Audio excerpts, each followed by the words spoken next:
சர்வதேச மகளிர் தினம் கொண்டாடப்படும் நிலையில் தமிழ்நாட்டில் பெண்களின் பாதுகாப்பு கேள்விக்குறியாகியுள்ளதாக விமர்சனம் எழுந்துள்ளது.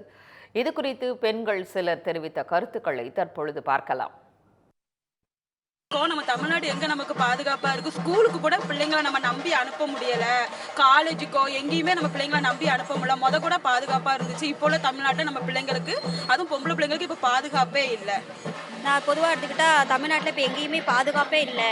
வெளியே வீட்டில் இருந்தாலும் பாதுகாப்பு இல்லை பெண்களுக்கு, வெளியே போனாலும் பாதுகாப்பு இல்லை.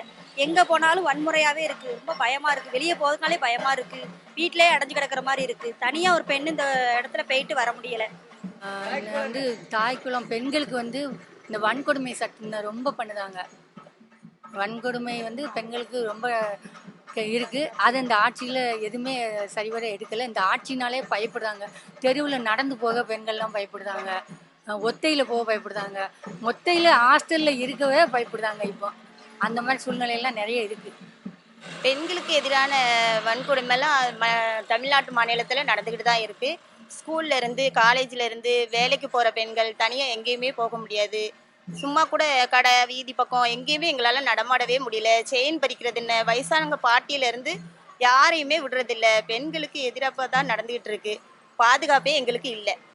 தாய் தமிழ் அனைத்து பள்ளிகளிலும் கட்டாயமாகிட அனைவருக்கும் சமக்கல்வி கிடைத்திட தேசிய கல்விக் கொள்கையை அமல்படுத்திட பாஜக நடத்தும் மாபெரும் கையெழுத்து இயக்கத்தில் கலந்து கொள்வீர். அழைக்கிறார் பெண்டகஞ்சி பாண்டுரங்கன், பாஜக மாவட்ட தலைவர், விருதுநகர் கிழக்கு.